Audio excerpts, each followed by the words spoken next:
apa kabar? Saatnya Anda menyimak berita Semarang bersama saya, Auriga Agustina. Sejumlah berita menarik akan kami sajikan untuk Anda. Berikut 3 berita utama hari ini.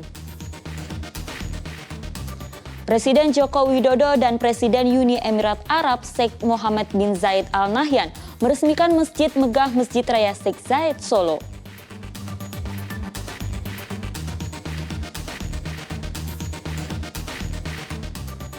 Komisi 3 DPR RI memberikan rapot baik kepada Gubernur Ganjar Pranowo terkait penanganan kasus Wadas.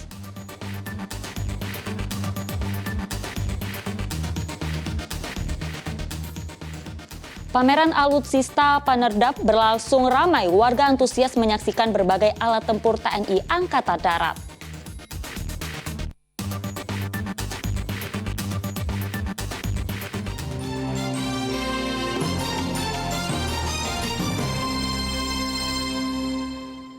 Kita ke informasi pertama.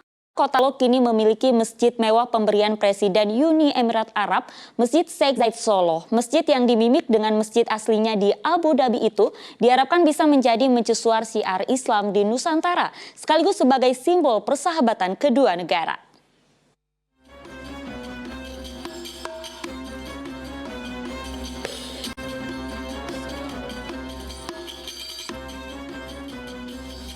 Inilah Masjid Raya Sheikh Zayed Solo yang baru diresmikan Presiden Joko Widodo dan Presiden Uni Emirat Arab Sheikh Mohammed bin Zayed Al Nahyan atau MBZ.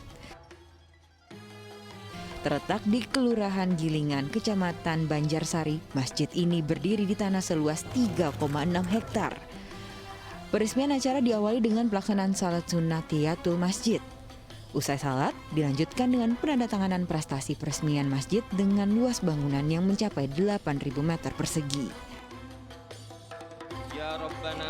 Doa pun dipanjatkan dengan harapan masjid bisa menjadi mercusuar syiar Islam di Nusantara serta menjadi pusat kegiatan dakwah, sosial, dan pembinaan umat. Akhir peresmian, Jokowi bersama MBZ menanam pohon salak di halaman masjid sebagai simbol persahabatan antar kedua negara. Peresmian masjid dihadiri sejumlah tokoh dan pejabat negara.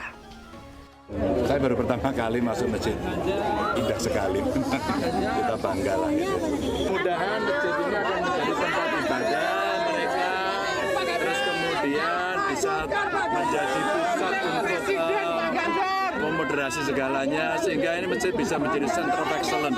Orang berdiskusi, orang ngobrol ya. Dan tentu saja ya fungsi utamanya lah. Masjid Raya Sheikh Zayed Solo ini dirancang mirip dengan masjid aslinya yang dibangun di Abu Dhabi. Memiliki 4 menara menjulang, 1 kubah utama, dan dikelilingi kubah-kubah kecil dengan nuansa bangunan Timur Tengah. Masjid pemberian putra mahkota Uni Emirat Arab ini dibangun sejak 6 Maret 2021 dengan biaya hingga 300 miliar rupiah. Besarnya biaya terlihat dari kemewahan bangunan. Di dalamnya terdapat 82 kubah bergaya Maroko yang dihiasi batu pualam. Bahkan lantai dan sebagian dinding Masjid Raya ini juga menggunakan marmer Italia. Sementara untuk pelataran masjid dirancang serupa dengan Masjid Badshahi di Lahore, Pakistan dengan gaya Mughal. Selain desain yang megah, masjid yang mampu menampung 10.000 jemaah ini juga memiliki ruangan VIP dan perpustakaan hingga parkiran yang luasnya mampu menampung nyaris 30 armada bus. Kedepannya, komplek Masjid Raya Sheikh Zayed juga akan dibangun Islamic Center serta diharapkan bisa menjadi destinasi wisata religi. Heri Prasetyo melaporkan dari Kota Solo. Warga Solo langsung menyerbu Masjid Raya Sheikh Zayed Solo usai diresmikan Presiden Joko Widodo. Namun warga belum bisa menggunakan masjid megah ini untuk ibadah sholat. Kemegahan arsitek Masjid Raya Sheikh Zayed Solo menjadi magnet wisata religi baru bagi warga Solo dan sekitarnya. Usai diresmikan Presiden Joko Widodo, ratusan warga langsung berbondong-bondong mendatangi masjid Senin siang.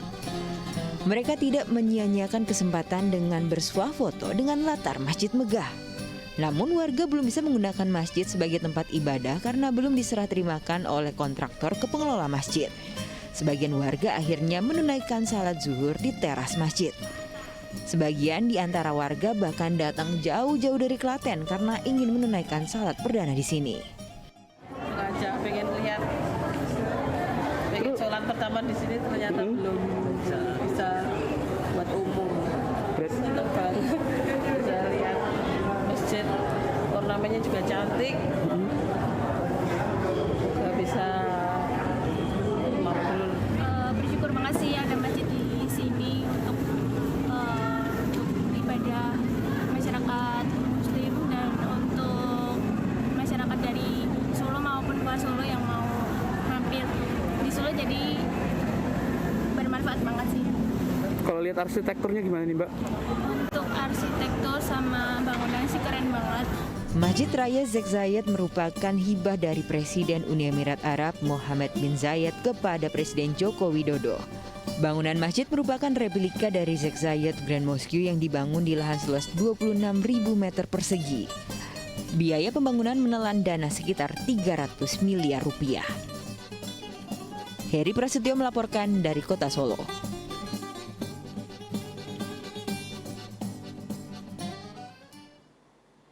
Puluhan warga di Kabupaten Tegal mengantri dalam pengobatan gratis. Selain cek kesehatan, warga juga mendapat obat dan vitamin sesuai rekomendasi dokter. Pengobatan gratis mencuri antusias warga di Kecamatan Bumi Jawa. Warga beramai-ramai cek kesehatan mulai dari tekanan darah hingga keluhan penyakit yang dirasakan. Mereka juga meminta penambahan vitamin agar kondisi mereka sehat mengingat kasus COVID-19 tengah meningkat. Pengobatan gratis juga digelar serentak di 287 desa di Kabupaten Tegal. Tujuan kegiatan ini agar warga bisa mendapatkan pengobatan lebih cepat sebelum datang ke puskesmas atau rumah sakit.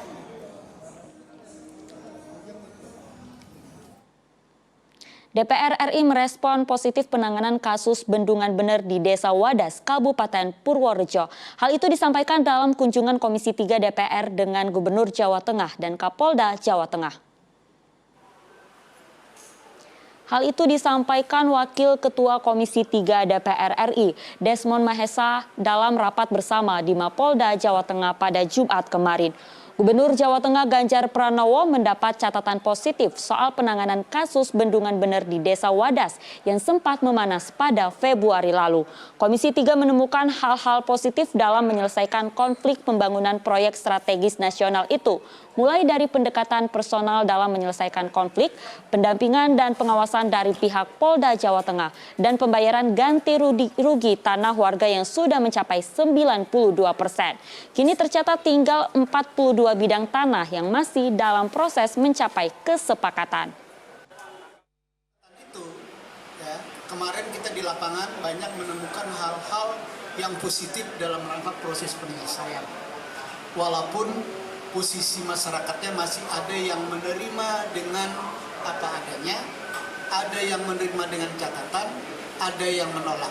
Sudah ada list yang diberikan kepada kami dan insya Allah akan kita tindak lanjuti. Ada soal pendidikan, ya akses pendidikan mereka, warga Wadas, wabil khusus perbaikan infrastruktur yang ada di sana, tapi sebagian besar SD.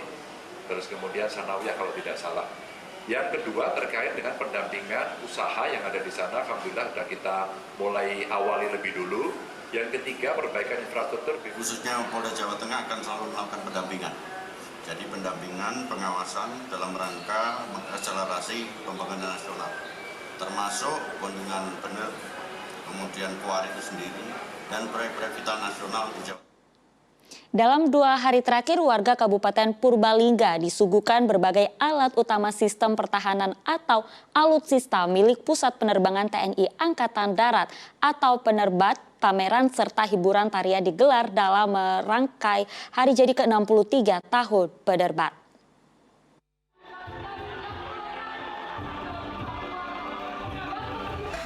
Beginilah kemeriahan hari ulang tahun Pusat Penerbangan TNI Angkatan Darat atau Penerbat di Kabupaten Purbalingga. Tarian massal kolaborasi anggota TNI Angkatan Darat dan warga Purbalingga menjadi pembuka pameran alutsista Penerbat.